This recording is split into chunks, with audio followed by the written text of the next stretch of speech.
Marcus Hayes moved through the terminal like a seasoned chess player navigating a crowded park. Each step was calculated, each observation precise. The cacophony of JFK washed over him, the screech of wheeled suitcases, the urgent pronouncements from the PA system, the fragmented conversations buzzing in a dozen languages, but it didn't penetrate his focus. He was a fortress of calm in a storm of travel anxiety. He bypassed the snaking security line, flashing his global entry card with a polite nod to the TSA agent.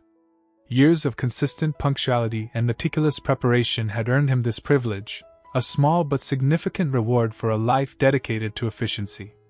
He wasn't arrogant, just disciplined. He'd learned early that success demanded a ruthless commitment to optimizing every aspect of his life, from his workout schedule to his travel arrangements. The gate area was a teeming mass of humanity, a vibrant tapestry woven with stressed faces, oversized backpacks, and the restless energy of delayed flights. Marcus spotted an empty seat near a charging station and settled in, pulling out his noise-canceling headphones.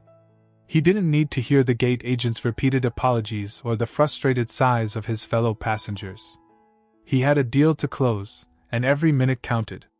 He reviewed the presentation one last time, the crisp figures and compelling projections dancing across his tablet screen. This acquisition of Green Tech Solutions was more than just a business transaction. It was an opportunity to steer a legacy company towards a sustainable future, a future where profit and purpose weren't mutually exclusive. He envisioned a workforce empowered, communities revitalized, and a planet spared further environmental degradation. It was a lofty ambition, but Marcus Hayes didn't deal in small dreams. The boarding announcement cut through the digital silence. Priority boarding for first class and VIP passengers on Flight 347 to London Heathrow is now open. Marcus rose smoothly, his tailored suit resisting wrinkle. He joined the short queue, his boarding pass already displayed on his phone. The gate agent, a young woman with weary eyes and a forced smile, scanned his pass with a practiced flick of the wrist. "Enjoy your flight, Mr. Hayes," she said, her voice laced with a hint of resignation. He offered a genuine smile in return. "Thank you. I appreciate it." He walked down the jet bridge, the familiar scent of jet fuel and recycled air filling his nostrils. The interior of the plane was a welcome oasis of calm, a sanctuary of muted colors and hushed tones. He found his seat, 1A, a spacious haven of leather and polished wood. He stowed his briefcase in the overhead compartment and settled in, adjusting the lumbar support and stretching his legs. A woman in a crisp business suit was already seated in 1B. She looked up, her face etched with a polite but somewhat strained smile. "Good morning," she offered. "Eleanor Vance." She extended a hand. "Marcus Hayes," he replied, shaking her hand. Her grip was surprisingly weak, her palm slightly damp. "Pleasure to meet you." "Likewise," she said, quickly withdrawing her hand. "Big meeting in London, I presume?" "Something like that," Marcus said, choosing his words carefully. He didn't want to reveal too much. "And you?" "Oh, just a routine check-in with our European office," she said, her voice a little too bright. "Nothing too exciting." He raised an eyebrow slightly, but said nothing. He sensed a flicker of unease in her eyes, a subtle discomfort that suggested she wasn't being entirely truthful. He decided to let it go. He had more important things to focus on. The flight attendants bustled about, offering pre-flight drinks and warm towels. Marcus declined both, opting instead to review his notes one last time. He felt a surge of anticipation, a familiar blend of excitement and nervous energy. This deal could change everything, not just for him, but for countless others. As the plane began to taxi, he glanced out the window. The airport was a hive of activity, a constant stream of planes taking off and landing, each carrying its own cargo of hopes, dreams, and anxieties. He thought of his wife, Sarah, and his 2 children, Maya and David. He missed them already. He pulled out his phone and sent Sarah a quick text. "Taxiing now. Love you all. See you soon." He powered down his phone and closed his eyes, taking a deep breath. He pictured Sarah's warm smile, Maya's infectious laughter, and David's boundless curiosity. They were his anchor, his inspiration, the reason he pushed himself to achieve more. He wouldn't let them down. A sudden commotion broke the peaceful atmosphere. A raised voice, sharp and insistent, cut through the low hum of the engines. Marcus opened his eyes, his senses immediately on alert. He saw a man in a rumpled suit arguing with the gate agent near the front of the plane. The gate agent, Eleanor Vance, looked flustered and overwhelmed, her face flushed with anxiety. Her voice, though strained, was barely audible over the man's increasingly loud protests. "I don't understand," the man was saying, his voice dripping with entitlement. "I was told this seat was available. I paid extra for this seat." Marcus frowned. Something felt off. The man's tone, his posture, it all reeked of privilege and arrogance. He sat up straighter, his senses heightened. This was more than just a simple seating dispute. He could feel it in his gut. The calm, analytical part of his brain kicked into high gear, assessing the situation, analyzing the players. Eleanor Vance, her voice trembling slightly, said, "Sir, I understand your frustration, but there seems to be a mistake. Your seat is actually in premium economy." "Premium economy?" the man scoffed. "Do you know who I am?" Marcus's jaw tightened. He knew where this was going. He just hoped he was wrong. The plane lurched forward, beginning its ascent. He was trapped now, suspended between earth and sky, about to witness something that would test his principles and challenge his very core. He just didn't know how much yet. The uninvited guest. The boarding process had lulled into a manageable rhythm, the overhead bins gorged with carry-ons, the aisle finally clear of stragglers. Marcus reopened his laptop, the faint hum of the cabin a soothing counterpoint to the frenetic energy he'd felt only moments before. He was rereading the final clauses of the acquisition agreement, preparing for the final negotiations, when a commotion erupted near the front of the plane. A booming voice cut through the relative calm. "This is an outrage. Absolutely unacceptable." Marcus glanced up. A man, florid-faced and perspiring despite the airplane's air conditioning, was blocking the aisle. He was dressed in an expensive but ill-fitting suit, his tie loosened, his hair a carefully constructed, yet clearly failing, architectural feat. This had to be Mr. Abernathy. Eleanor Vance, her earlier nervousness amplified tenfold, hurried towards the man, her face pale. "Mr. Abernathy, sir, I'm so sorry for the delay. There seems to be some confusion regarding your seat assignment." "Confusion?" Abernathy roared, his voice echoing through the cabin. "There's no confusion. I paid for a first-class seat, and I expect a first-class seat. This is simply not on." He gestured wildly towards Marcus, who was now watching the scene with detached curiosity. "He's in my seat!" Eleanor wrung her hands, her eyes darting between Abernathy and Marcus. "Sir, the manifest, there must be a mistake. Let me just check." She pulled out her handheld device, her fingers trembling as she navigated the screen. Abernathy was having none of it. He pushed past Eleanor, his bulk filling the narrow aisle. He stopped directly in front of Marcus, his eyes narrowed into slits. "You! Out of the seat! Now!" Marcus calmly closed his laptop.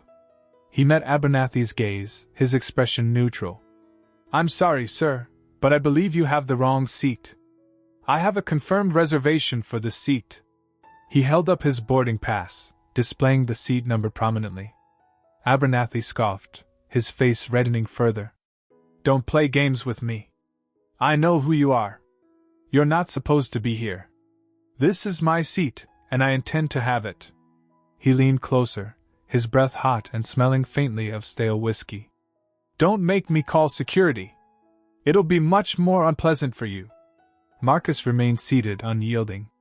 "Sir, I suggest you check with the gate agent. I have a valid boarding pass.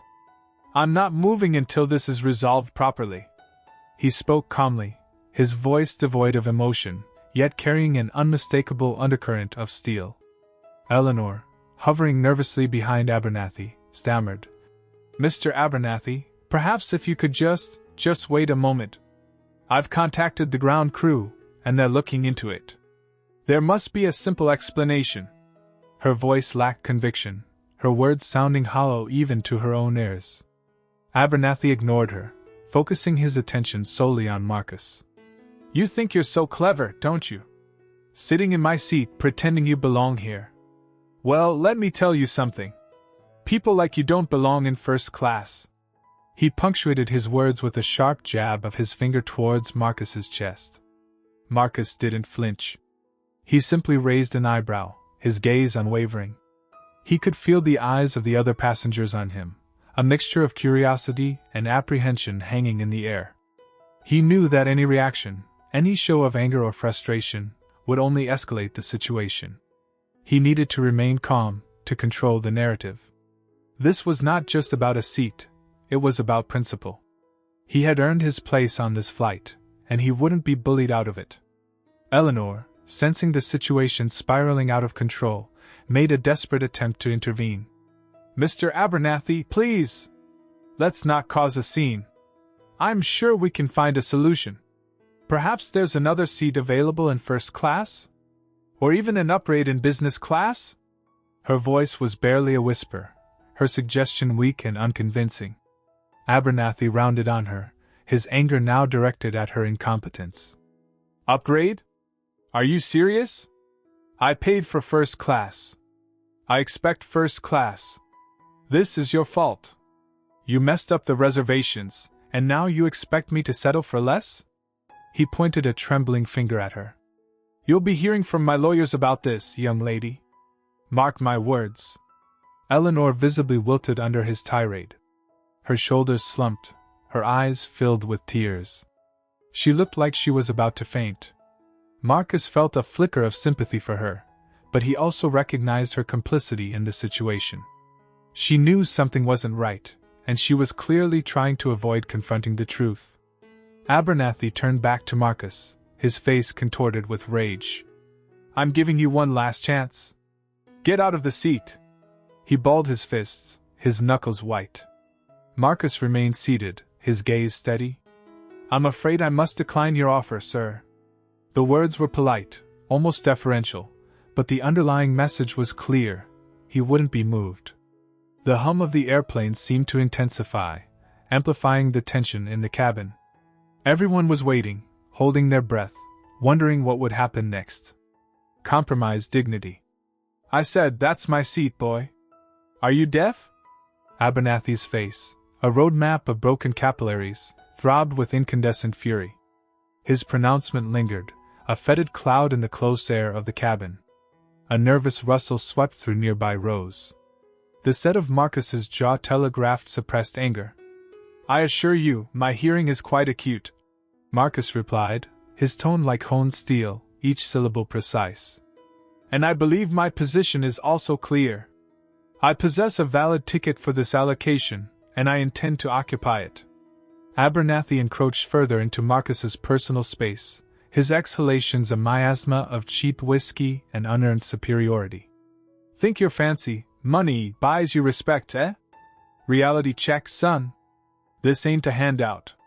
Some folks are simply better equipped for certain accommodations. A hacking cough punctuated his words, launching droplets onto the immaculate weave of Marcus's suit. Marcus recoiled almost imperceptibly, a wave of distaste rippling across his features. He dabbed at his lapel with a napkin, his gaze unwavering. The gesture spoke volumes, disdain, defiance, and an unyielding resolve to stand his ground. Eleanor Vance, her face a canvas of raw anxiety, wrung her hands. Perspiration bloomed on her forehead like dewdrops on a spiderweb. Sir, please, she implored, her voice trembling like a leaf in a storm. Perhaps we could find a more amicable solution. Amicable? Abernathy bellowed, pivoting toward Eleanor. He's squatting on a seat that's rightfully mine. Do you comprehend who you're addressing? I'm a platinum elite. I've logged more miles with this airline than you've had birthdays. Eleanor visibly winced, shrinking under the force of his verbal barrage. I understand, sir, but Mr. Hayes holds a confirmed reservation for this location as well. Confirmed?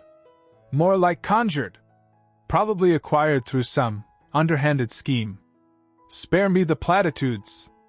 Abernathy snarled. Turning back to Marcus, his eyes narrowed to viper slits, he continued.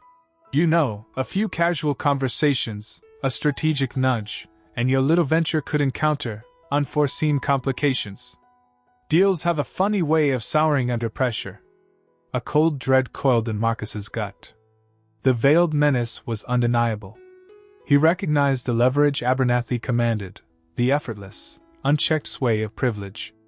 The argument was no longer about the seat itself, but about reasserting a perceived hierarchy, reminding Marcus of his supposedly subordinate status.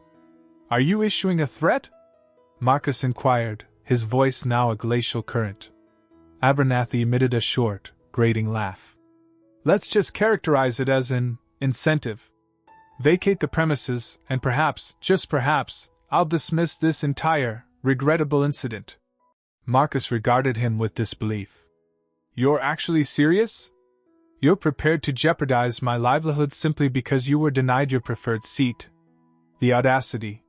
He scanned the faces of the other passengers, hoping for a flicker of solidarity, a sign that they recognized the preposterousness of the scenario. Yet most avoided eye contact, feigning indifference, unwilling to become entangled. A smattering surreptitiously captured the drama on their phones. I will not be moved, Marcus declared, his voice ringing with resolute conviction. I am fully within my rights to be here. Unleash your contacts. I refuse to be intimidated by bullying tactics. Eleanor Vance's composure shattered. She pivoted between Marcus and Abernathy, her eyes darting like a hunted creature. The pressure had become unbearable. Mr. Hayes? She stammered, her voice barely audible. I appreciate your position, but perhaps it would simplify matters if you were to relocate to the seat in row 12. It's also a window seat with full recline. Marcus stared at her, dumbfounded. Are you advocating that I yield? After everything that's transpired? After the blatant intimidation? You're condoning this reprehensible behavior? Eleanor averted her gaze, her hands twisting like knotted rope. Sir, I'm merely attempting to de-escalate the situation. Mr. Abernathy represents a highly valued customer, and what? Marcus countered, his voice gaining volume. And I don't? Is that your implication? That my comfort, my entitlements, my fundamental respect are somehow subservient because he is, what? Caucasian? Affluent? Privileged? The words hung suspended in the air, stark and inescapable. Eleanor flinched anew, tears welling in her eyes. The silence in the cabin possessed a palpable weight. Marcus surveyed the landscape of faces, the passengers, the cabin crew, ultimately settling on Eleanor Vance. He registered trepidation, complicity, a dearth of moral fortitude. He observed a system stacked against him, a realm where intrinsic worth was dictated by external factors. He slowly shook his head, a wave of profound disillusionment engulfing him. Sacrifice dignity, he murmured, almost as a soliloquy. That's the true currency at play here. He released the buckle of his seatbelt. Silent fury. Marcus swallowed hard, the bitter taste of injustice stinging his palate. He kept his eyes downcast, a defense against the imagined gazes of pity. Securing his laptop bag, he clumsily fished for his phone, its subtle vibrations signaling the unlock. With a practiced flick, he initiated the voice recorder app, the screen remaining innocuously dark. Every syllable, every intonation from Abernathy and Eleanor was being covertly documented. He might have conceded this round, but the fight was just beginning. He relocated to the plane's rear, finding his assigned place at 42B. The window, smeared with grime, presented a warped panorama of the dwindling runway. The air back here felt stale, breathed, a far cry from the invigorating coolness of first class. He sank into the seat, the coarse upholstery chafing his skin. Shame flared through him, a visceral sensation, a blush crawling up his neck and blooming in his cheeks.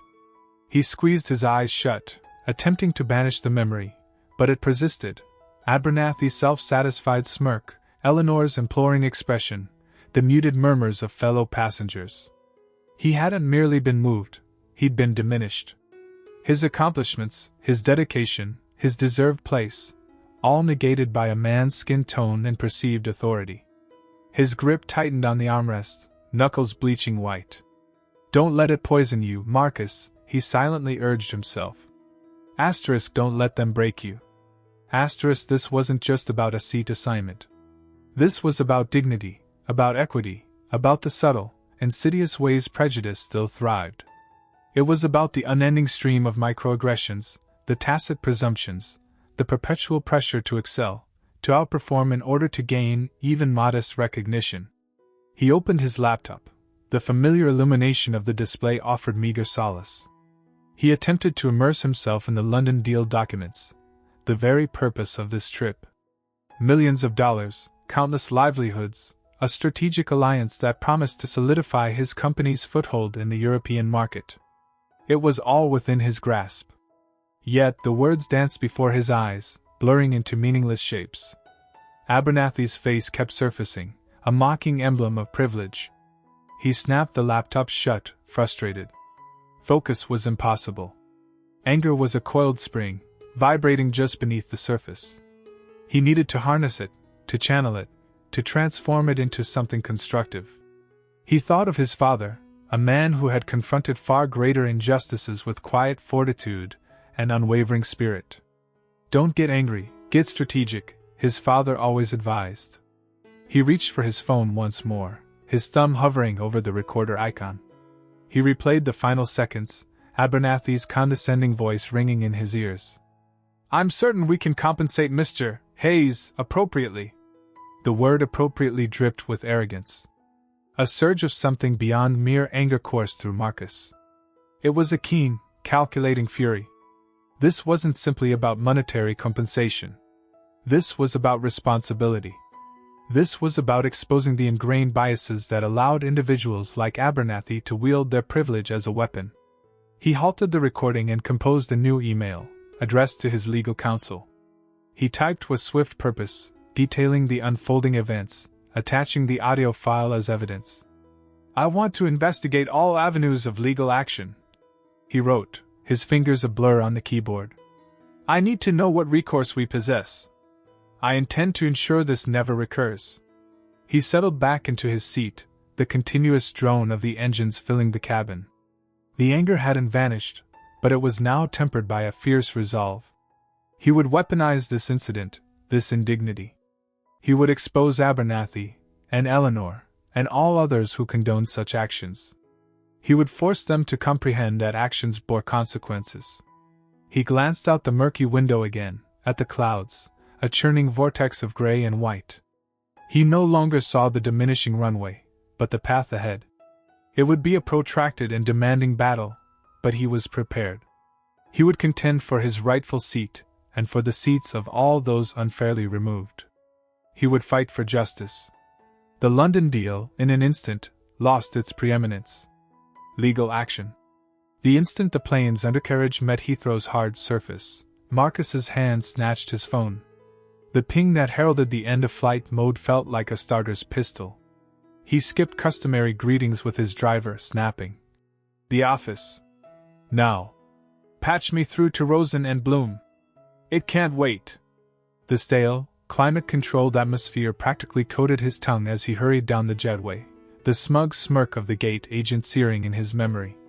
He disregarded curious stares from fellow travelers, his attention honed to a razor's edge, anticipating the connection. "Marcus? Everything all right? We expected you at the Kensington finalization in, 2 hours?" David Bloom's voice, laced with concern, echoed through the phone. "David, I'm diverted. The deal is postponed, indefinitely. I need you and Sarah. Urgently." He lowered his voice, mindful of the stream of disembarking travelers. "At the office. Immediately. I have something critical to share." The taxi ride was a fever dream of London's overcast skies and a raucous symphony of blaring horns. Marcus relived the episode, each slight, each condescending glance, carving itself into his consciousness. The flight attendant's offhand rudeness, the gate agent's barely concealed contempt, the silent observation of the other first-class passengers, all solidified his resolve. He wouldn't let this slide. Not now. His office, normally a haven of sleek mahogany and expansive city views, now felt like a battleground, thick with the palpable tension he'd imported. Sarah Rosen, the firm's fearsome litigator, was already there, perched on a chair, her sharp gaze dissecting him. David, his collar undone, paced, phone glued to his ear. "All right, Marcus," Sarah began, her tone direct.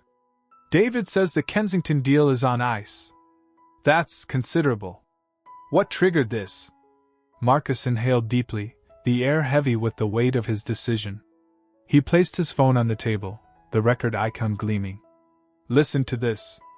The following minutes unfolded in charged silence. Sarah's brow creased as the gate agent's words dripped with thinly disguised prejudice. David halted his pacing, his expression hardening with each damning exchange. The recording concluded with the brutal thud of Marcus's possessions being carelessly flung into the overhead bin. Sarah broke the silence. "That's incriminating. This gate agent is exposed. And potentially, the entire airline." David scrubbed at his receding hairline. "Marcus, are you grasping the scale of this? Kensington, we're talking millions. Perhaps billions long term. I understand, David. But I can't. I won't pretend this never happened. The money is irrelevant now." Sarah leaned in, her gaze unwavering. "What's the objective, Marcus? We can bury this. A private settlement, a formal apology. They'll be eager to avoid the fallout." Marcus shook his head. "No. I want a case. I want them held accountable. I want to prevent this from happening to others." David sighed heavily. "A lawsuit will be complicated, expensive, protracted. The airline will contest this fiercely. I'm prepared for that," Marcus stated, his voice resolute. "I have the resources. And the unshakable belief." Sarah nodded, a spark igniting in her eyes. "Then let's map out the terrain. The recording is solid gold. We'll need to subpoena the flight roster, surveillance footage, and any internal communications regarding your reassignment. Let's also scout their history for past discrimination claims." David, ever the pragmatist, chimed in. "We also need to address the PR storm. This could explode. We control the narrative, or it controls us." They spent the next hours dissecting the situation, plotting their strategy, and anticipating the airline's defenses. Sarah, a force of nature in legal jargon and strategic genius, mapped out the possible charges: racial discrimination, contract breach, intentional infliction of emotional distress. David, his initial hesitations dissolving, focused on mitigating damage and shaping public opinion. As the afternoon sun stretched long shadows across the room, Marcus felt a sense of purpose absent for years. The adrenaline of a lucrative deal, the thrill of the closing bell, felt trivial compared to the righteous fury now surging through him. He traded in his corporate armor for a shield of principle, and he was ready for war. "One last item," Marcus said as they prepared to adjourn. "I want to locate the other first-class passengers. Someone witnessed this. Someone heard." He knew it was a tenuous hope, but the thought of facing this alone was crushing. Sarah nodded. "We can subpoena them. But securing their testimony, that's a high hurdle. People tend to avoid involvement." "I understand," Marcus said. "But we must try." He surveyed his legal team, their faces set with resolve. The path ahead would be fraught, but for the first time in ages, Marcus felt like he was fighting for something real. The deal fell apart. The battle commenced. Public outcry. The airline's apology thudded into Marcus's inbox, a monument to insincerity. It was a prefabricated statement, a corporate dance of regret, intertwined with defenses of protocol and staff professionalism, utterly devoid of genuine feeling. He forwarded it to Sarah and David, adding a sardonic note. Altitude sickness and gaslighting. Intellectually, he'd anticipated this kind of response. The rote maneuvers of PR damage control were familiar. Yet, the sheer emptiness of the words, the gall of trying to bury his lived experience beneath an avalanche of marketing speak, reignited his fury. "They're making a bad situation worse," Sarah observed, her controlled anger evident in the clipped tone of their conference call. This won't resonate well, David added. We've already begun amassing comparable grievances. Perhaps none so flagrant, but a pattern emerges. Subtle prejudice, casual slights, disparities in how passengers of color are treated, it's all there, embedded in online feedback and complaint records. We're building a strong case, Marcus. Marcus massaged his temples as a familiar stress headache bloomed. This can't be just about my incident. I aim to dismantle the whole system. The next day, the story went live. Not through the sanitized lens the airline would have preferred, but with unvarnished immediacy. A fellow passenger, having witnessed the episode, captured it on their phone, the footage shaky but unmistakably conveying the palpable tension between Marcus and the flight attendant.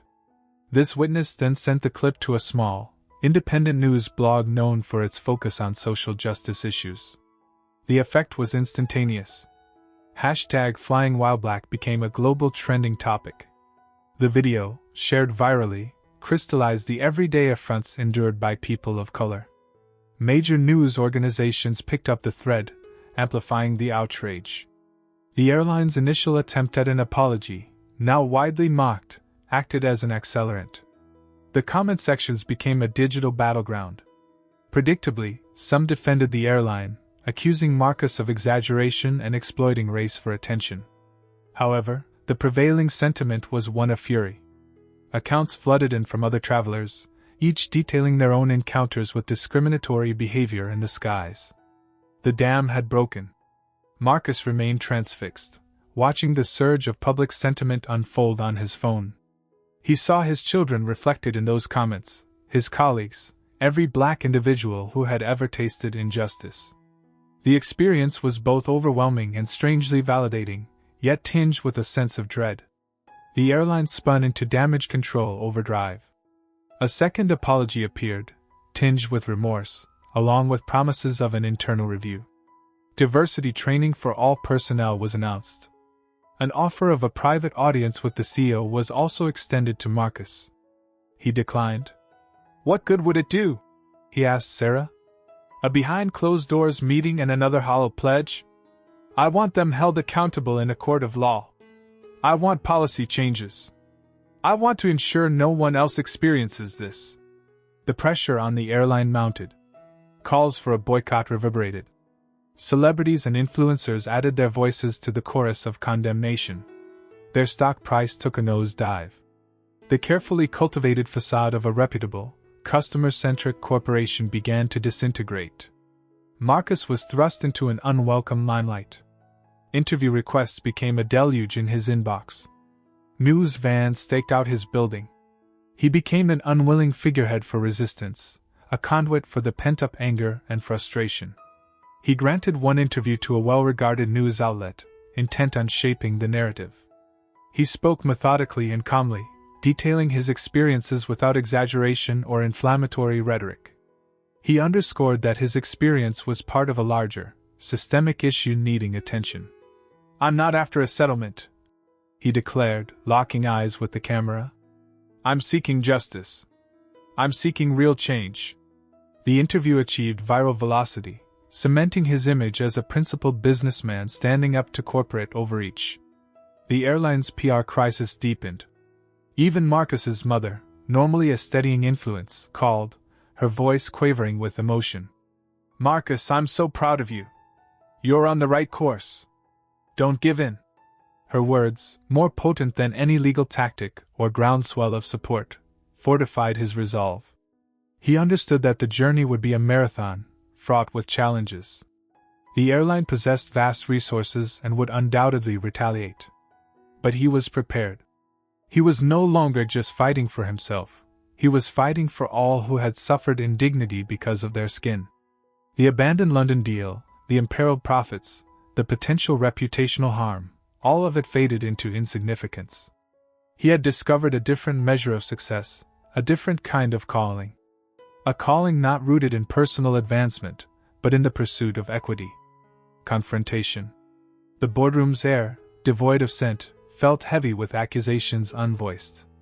Sunlight, a gilded wash across the cityscape through immense windows, failed to thaw the frigid atmosphere. Marcus, a solitary sentinel, faced Alistair Finch, Global Airlines chief executive, across the expanse of polished mahogany. Finch's expression was an impenetrable mask, carefully sculpted to reveal nothing. Circling him, the board, a gathering of meticulously attired figures, fidgeted in their expensive chairs. "Mr. Finch," Marcus began, his voice a low thrum of contained fury. "The offered contrition. It rings hollow. A token, perhaps, but light years from a resolution." Finch tented his fingers, the light catching on the gold of his ring. "Mr. Hayes, we believe we've directly addressed your personal complaint. A substantial offer was made. What else could satisfy you?" "Satisfy?" Marcus countered, a ghost of a cynical smile touching his lips. "I want the deep-seated corruption exposed and excised. I demand assurance that no other paying customer will endure the degradation and discrimination I suffered.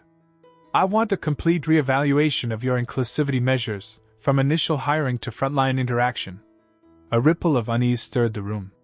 Finch's practiced calm fractured, a flash of irritation briefly visible.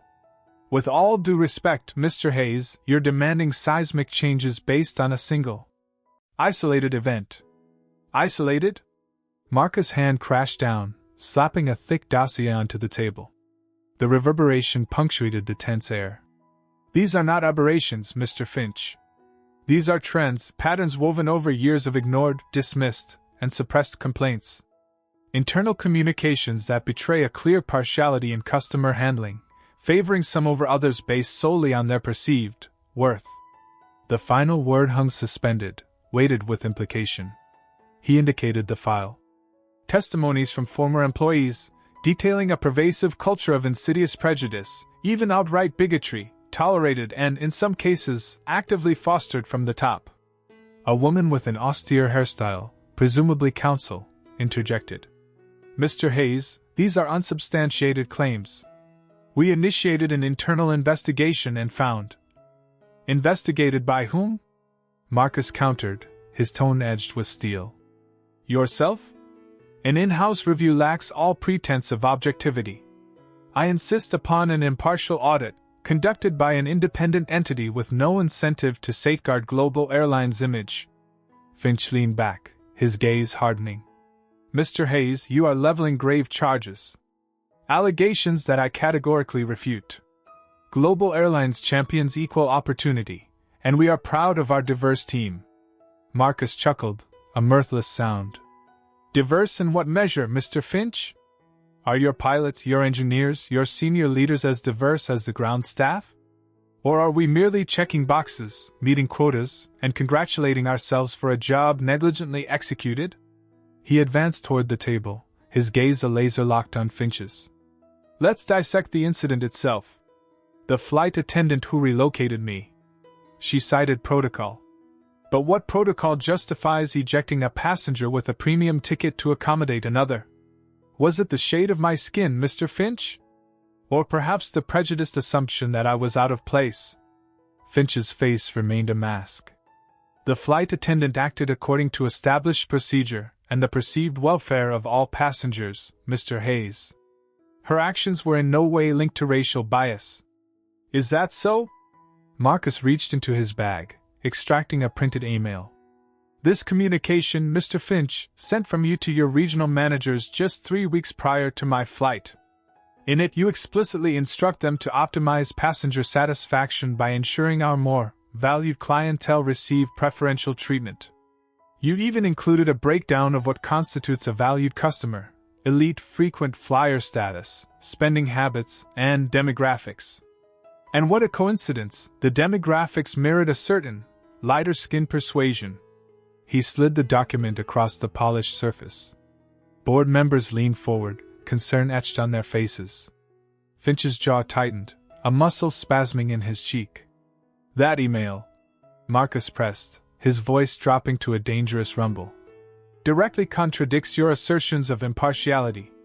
It lays bare a premeditated policy of favoritism, orchestrated from the highest level. You cultivated this climate, Mr. Finch. You nurtured this prejudice. You bear responsibility. The silence in the chamber was absolute. Finch stared at the email, the veneer of control dissolving. Perspiration dotted his brow. He started to speak, but words failed him. Marcus directed his attention to the board, his gaze sweeping across their faces. This isn't merely about me. It's about every passenger who's been made to feel diminished, treated as a second-tier traveler, purely because of their heritage. It's about demanding those in command answer for their judgments. It's about claiming justice. He paused, allowing his words to settle. I'm not seeking reparation. I'm not interested in empty words. I'm demanding systemic change. And I will not rest until that reformation is realized. With that, he turned and left the boardroom, leaving a room of stunned faces and a CEO whose carefully erected world was collapsing around him. The closing of the door signaled a turning point. The real battle was just beginning. Accountability. The glossy mahogany table in the Global Airlines boardroom felt less like a seat of command and more like a gravestone. Alistair Finch's absence was a palpable void, his usual chair a stiff, leather-bound sentinel. The air vibrated with unspoken dread. We have a duty, Beatrice Sterling, the board's most seasoned member, declared, her voice a dry rustle. The evidence, that email, is incontrovertible. And Marcus Hayes won't yield. He's not after a settlement, he demands accountability. Across the expanse, Charles Abernathy, whose loyalty lay solely with the bottom line, fiddled with his tie. Accountability? He's already crippled us. Our stock is tanking, and the press is having a feeding frenzy. Dismissal feels extreme. These are extreme circumstances, Charles, retorted Maria Sanchez, a younger, sharper voice in the room. Alistair's behavior, regardless of his motives, has exposed us to potentially ruinous litigation, boycotts, and federal scrutiny. This transcends appeasing Marcus Hayes. It's about corporate survival. The ensuing debate churned for hours, a maelstrom of legal jargon, risk projections, and veiled accusations. Some advocated for a public mea culpa, hefty contributions to inclusivity initiatives, and mandatory sensitivity training. Others, clinging to fading power, floated the idea of a smear campaign against Marcus Hayes, attempting to erode his credibility and motives. Yet the damning email, projected large, quelled most resistance. It was the chain holding them captive. Finally, Beatrice Sterling called for a vote. The outcome was unequivocal. Alistair Finch's employment was terminated, effective immediately. The flight attendants directly implicated in the Flight 309 incident en route to London would suffer the same fate, their actions deemed a breach of company policy and a violation of public trust. The verdict resonated through Global Airlines headquarters like a seismic tremor. Eleanor Vance sat at her terminal, the overhead lights casting a sterile glow, a neglected sandwich solidifying beside her keyboard. Since the incident, food had lost all appeal. Guilt, a relentless parasite, had devoured her appetite. She had attempted to rationalize her actions, convincing herself she was simply enforcing procedure, ensuring compliance. But the memory of Marcus Hayes's face, the quiet dignity radiating from him as he was led off the aircraft, lingered. She knew in her heart she had erred. A terse email materialized from HR. Subject: Important employment update. Her pulse quickened as she clicked it open. The words swam before her eyes, but the message was unambiguous. Her association with Global Airlines was over, effective immediately. A wave of queasiness gripped her. Termination. The word possessed a brutal finality. Years of dedication, countless hours spent placating difficult patrons and weathering turbulent skies, boiled down to a dismissive digital communique. She stared blankly at the screen, the room tilting slightly. Her phone's shrill ring sliced through the silence. It was Carol, one of her colleagues on Flight 309. Eleanor, did you? Carol's voice cracked with emotion. I just received the email, Eleanor whispered. This is unbelievable. Alistair is out too, did you hear? Eleanor squeezed her eyes shut.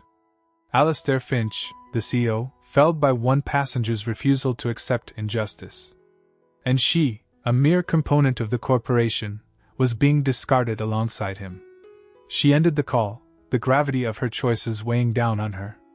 Was it just? Perhaps not.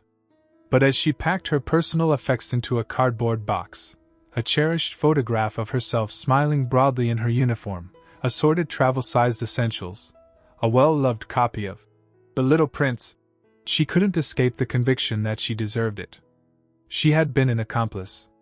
She had prioritized regulations over empathy. And now, she was reaping the consequences. As she emerged from the office, the sinking sun painting elongated shadows across the parking area, a solitary thought reverberated in her consciousness. What now? The boundless expanse above, formerly a symbol of boundless possibility, felt immense and unforgiving. Beyond the seat, the cameras flashed, a relentless strobe against the gray overcast sky. Marcus stood on the steps of the courthouse, the microphone cool against his lips. He wasn't smiling, not yet. The weight of the past weeks, the sheer exhaustion of the fight, still clung to him like a damp shroud. Today marks a significant moment, he began, his voice resonating with quiet strength. But it is not the end. The removal of Alistair Finch and the dismissal of those directly involved in my mistreatment on that flight is a necessary step, but it is only a step. We must not mistake consequence for change. This wasn't just about a seat on a plane. It was about a system that allows prejudice to take flight. He paused, letting his words sink into the expectant silence. He saw faces in the crowd, some hopeful, some skeptical, some still simmering with the anger he'd felt just weeks ago. He thought of his daughter, Maya, and the world he wanted to create for her. Global Airlines has a responsibility to do more than simply replace personnel. They must actively dismantle the biases embedded within their training programs, their hiring practices, and their corporate culture. They need to listen to the voices of their black and brown employees, their passengers of color, and understand the lived realities of discrimination. This isn't just about avoiding lawsuits, it's about building a truly equitable and inclusive environment. He saw a young black woman in the front row, her eyes shining with unshed tears. He spoke directly to her, and to everyone who had ever felt unseen, unheard, or undervalued. This victory belongs to all of you. It is a testament to the power of collective action, the unwavering pursuit of justice, and the refusal to be silenced. But we must remain vigilant. We must hold global airlines accountable, and we must continue to challenge injustice wherever it exists. The fight for equality is not a sprint, it's a marathon, and we must run it together. He concluded his statement, the click of cameras snapping him back to the present. He stepped away from the microphone, the crowd surging forward with questions. His team skillfully managed the press, guiding him towards the waiting car. Inside, the leather seats felt strangely unfamiliar. The scent of expensive polish, once a symbol of his success, now felt tainted. He closed his eyes, the image of Eleanor Vance's face flashing through his mind. He hadn't wanted her fired. He'd wanted her to understand the impact of her actions, to recognize the humanity she had overlooked. He hoped somehow she would learn from this. The car pulled up to his apartment building. He walked through the lobby, nodding to the doorman, a kind, elderly man named Mr. Henderson who had followed the case with unwavering support. "You did good, Mr. Hayes," he said, his voice thick with emotion. "You did real good." Upstairs, the silence of his apartment was both comforting and unsettling. He walked to the window, overlooking the city. The sun had finally broken through the clouds, casting a golden glow on the buildings below. He thought about the deal he had walked away from, the money he had forfeited. It seemed insignificant now. He picked up his phone and scrolled through the hundreds of messages he'd received, emails, texts, social media posts. Many were from strangers, sharing their own experiences of discrimination, their own hopes for a better future. He read them, one by one, feeling the weight of their stories, the responsibility he now carried. He knew he couldn't go back to his old life.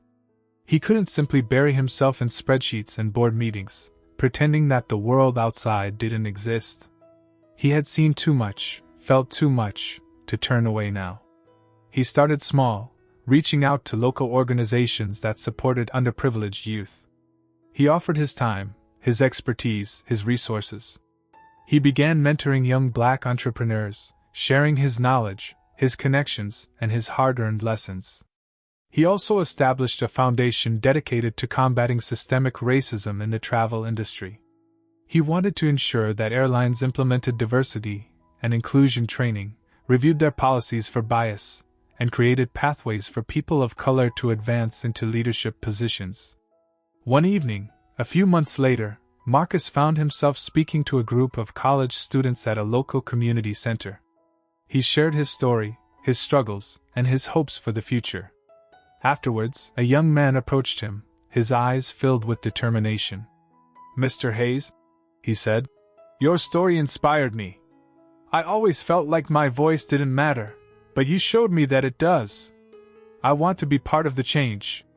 Marcus smiled, a genuine smile that reached his eyes. "Then let's get to work," he said.